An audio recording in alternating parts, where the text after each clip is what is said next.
Welcome back to Shweta's Kannada.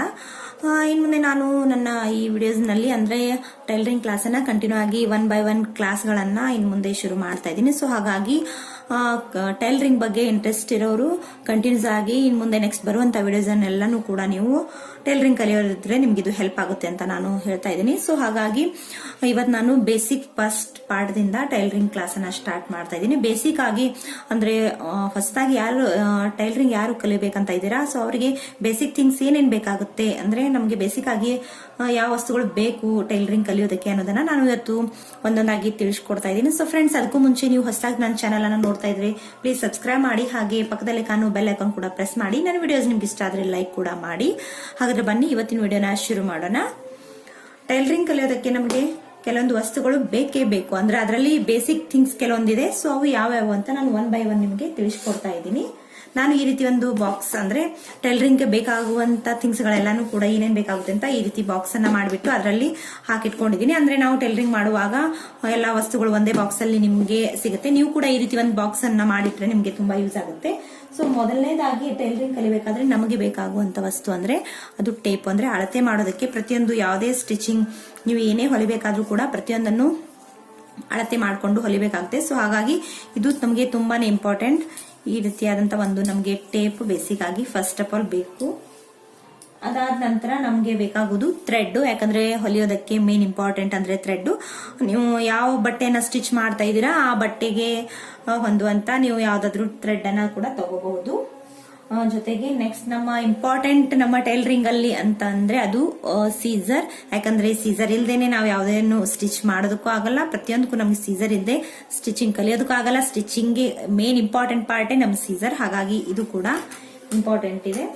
ಜೊತೆಗೆ scale ಯಾಕಂದ್ರೆ basic ಯಾರು ಟೈಲರಿಂಗ್ ಕಲಿತೀರೋ ಅವರಿಗೆ ತುಂಬಾ ಯೂಸ್ ಆಗುತ್ತೆ. ಯಾಕಂದ್ರೆ ಇದರಲ್ಲಿ ನಾವು ಬ್ಲೌಸ್ ಹೊಲಿಬೇಕಾದ್ರೆ ಪ್ರತಿಯೊಂದು ಅಥವಾ ಡಿಸೈನ್ಸ್ ಹಾಕಬೇಕಾದ್ರೆ ಮಾರ್ಕ್ ಅನ್ನ ಮಾಡಬೇಕಾದ್ರೆ ನಾವು ದಿನ ರೂಢಿ ಆದಾಗೆ ನಮ್ಗೆ ಟೈಲರಿಂಗ್ ಅಲ್ಲಿ ನಾವು ಅಂದ್ರೆ ಸ್ಕೇಲ್ ಯೂಸ್ ಮಾಡದೇನೆ ಕೂಡ ನಾವು ಮಾರ್ಕ್ ಅನ್ನ ಮಾಡಬಹುದು. ಸೊ ಬೇಸಿಕ್ ಆಗಿ ಯಾರು ಟೈಲರಿಂಗ್ ಅನ್ನ ಕಲಿತಾ ಇದ್ದೀರಾ ಅವ್ರಿಗೆ ಸ್ಕೇಲ್ ಬೇಕು. ಒಂದ್ ಸ್ವಲ್ಪ ನೀವು ಅಳತೆಯನ್ನ ತಗೊಂಡ್ಬಿಟ್ಟು ಒಂದ್ ಸ್ವಲ್ಪ ನಿಮ್ಗೆ ಅದು ರೂಢಿ ಆಗೋವರೆಗೂ ಕೂಡ ನೀವು ಸ್ಕೇಲ್ ಪಟ್ಟಿಯನ್ನ ಯೂಸ್ ಮಾಡ್ಕೊಂಡ್ಬಿಟ್ಟು ನೀವು ಸ್ಟಿಚಿಂಗ್ ಅನ್ನ ಮಾಡಬಹುದು, ಅಂದ್ರೆ ಮಾರ್ಕ್ ಅನ್ನ ಮಾಡ್ಕೋಬಹುದು. ಇದರಲ್ಲಿ ನಿಮ್ಗೆ ಸ್ಕೇಲಲ್ಲೂ ಕೂಡ 2-3 ತರ ಬರುತ್ತೆ. ಅಂದ್ರೆ ಇದು ಸ್ಟ್ರೇಟ್ ಆಗಿರೋದು, ಜೊತೆಗೆ ಕ್ರಾಸ್ ಆಗಿ, ಜೊತೆಗೆ ಅಂದ್ರೆ ಕಾರ್ನರ್ ತರ ಬೇರೆ ಬೇರೆ ತರ 2-3 ಸ್ಕೇಲ್ ಇನ್ನೂ ಬರುತ್ತೆ. ಅದು ನಮ್ಗೆ ಡ್ರೆಸ್ ಹೊಲಿಯುವಾಗ ಯೂಸ್ ಆಗುತ್ತೆ. ಸೊ ಬೇಸಿಕ್ ಆಗಿ ಇದು ಒಂದಿದ್ರೆ ನಿಮ್ಗೆ ಸಾಕು.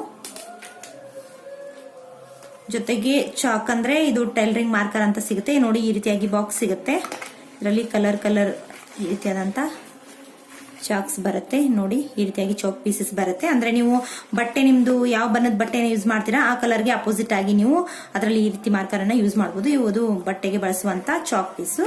ಸೊ ಈ ಬೇಸಿಕ್ ಆಗಿ ನಮ್ಗೆ ಬೇಕು ಅನ್ನುವಂತ ಒಂದು ವಸ್ತುಗಳು. ಜೊತೆಗೆ ಒಂದು ಮಾರ್ಕರ್ ಕೂಡ. ಮಾರ್ಕರ್ ಏನಕ್ಕೆ ಅಂದ್ರೆ ನಾವು ಫಸ್ಟ್ ಆಫ್ ಆಲ್ ನಾವು ಹೊಸದಾಗಿ ಏನೋ ಟೈಲರಿಂಗ್ ಕ್ಲಾಸ್ ಕಲಿತಾ ಇರ್ತೀವಿ. ಸೊ ಅವಾಗ ನಮ್ಗೆ ಪೇಪರ್ ಕಟ್ಟಿಂಗು ಇದೆಲ್ಲ ತುಂಬಾನೇ ಇಂಪಾರ್ಟೆಂಟ್ ಆಗುತ್ತೆ. ಸೊ ಅದರಲ್ಲಿ ನಾವು ಈ ಚಾಕ್ ಪೀಸ್ ಗಿಂತಾನು ಈ ರೀತಿ ಮಾರ್ಕರ್ ಅನ್ನ ಬಳಸಿದ್ರೆ ನಮ್ಗೆ ಒಂದ್ ಸ್ವಲ್ಪ ಅಳತೆ ಎಲ್ಲಾನು ಸರಿಯಾಗಿ ಗೊತ್ತಾಗುತ್ತೆ. ಸೊ ಆಗ ಈ ಬೇಸಿಕ್ ಥಿಂಗ್ಸ್ ಗಳು ನಮ್ಗೆ ತುಂಬಾನೇ ಇಂಪಾರ್ಟೆಂಟ್ ನಮ್ಮ ಸ್ಟಿಚಿಂಗ್ ಪಾರ್ಟ್ ಅಲ್ಲಿ. ಹಾಗಾಗಿ ಇವುಗಳನ್ನ ಇಷ್ಟಿದ್ರೆ ಸಾಕು, ನೀವು ಬೇಸಿಕ್ ಆಗಿ ಸ್ಟಿಚಿಂಗ್ ಅನ್ನ ಕಲಿಯೋದಕ್ಕೆ ಶುರು ಮಾಡಬಹುದು.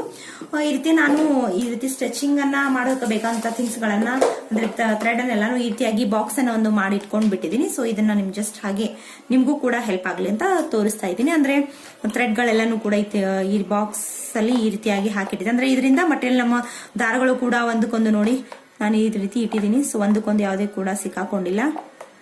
ಜೊತೆಗೆ ಎಲ್ಲಾನು ಕೂಡ ದಾರಗಳು ಕೂಡ ಫ್ರೆಶ್ ಆಗಿರುತ್ತೆ. ಆಮೇಲೆ ಇದು ಹುಕ್ಸ್ ಅನ್ನ ಇಟ್ಟಿದ್ದೀನಿ ನಾನು, ಯಾಕಂದ್ರೆ ಇದು ಕೂಡ ಸ್ಟಿಚಿಂಗ್ ಅಲ್ಲಿ ನಾವು ಬ್ಲೌಸ್ ಸ್ಟಿಚ್ ಮಾಡ್ಬೇಕಾದ್ರೆ ಅಥವಾ ಅದರಲ್ಲೂ ಇಂಪಾರ್ಟೆಂಟ್. ಸೊ ಎಲ್ಲ ಈ ರೀತಿಯಾಗಿ ನಾವು ಒಂದೇ ಬಾಕ್ಸ್ ಅಲ್ಲಿ ನೋಡಿ ಬಾಬಿನ್ ಕೇಸು ಇವುಗಳೆಲ್ಲನೂ ಕೂಡ ನಾವು ಈ ರೀತಿಯಾಗಿ ಬಾಕ್ಸ್ ಅಲ್ಲಿನೇ ಹಾಕಿಟ್ಕೋಬಹುದು. ಇದು ಸ್ವಲ್ಪ ಸ್ಟೋನ್ ಇದೆ, ಅಂದ್ರೆ ಬ್ಲೌಸಿಗೆ ಅದು ಸ್ಟೋನ್ ವರ್ಕ್ ಮಾಡೋದಕ್ಕೆ ಬೇಕಾಗುವಂತದ್ದು. ಸೊ ಏನೇ ನಮ್ಗೆ ಬೇಕಾಗುತ್ತೆ. ಸೊ ಬೇಸಿಕ್ ಆಗಿ ಬೇಕಾಗುವಂತ ವಸ್ತುಗಳನ್ನ ಕೂಡ ನಾನು ಒಂದು ಬಾಕ್ಸ್ ಮಾಡಿ ಈ ರೀತಿಯಾಗಿ ಇಟ್ಕೊಂಡ್ ಬಿಟ್ಟಿದ್ದೀನಿ. ಅಂದ್ರೆ ನಾವು ಸ್ಟಿಚಿಂಗ್ ಮಾಡ್ಬೇಕಾದ್ರೆ ಒಂದು ಬಾಕ್ಸ್ ತಕೊಂಡ್ಬಿಟ್ರೆ ಸಾಕು, ನಮ್ಗೆ ಬೇಕಾದಂತ ಎಲ್ಲ ವಸ್ತುಗಳು ಕೂಡ ಬೇಗ ಸಿಗುತ್ತೆ. ಸೊ ಹಾಗಾಗಿ ಇದು ನಿಮ್ಗೆ ಈ ರೀತಿ ಮಾಡ್ಕೊಂಡ್ರೆ ಹೆಲ್ಪ್ ಆಗುತ್ತೆ ಅಂತ ನಾನು ಇದನ್ನು ಕೂಡ ಒಂದು ನಿಮಗೆ ತೋರಿಸ್ತಾ ಇದ್ದೀನಿ.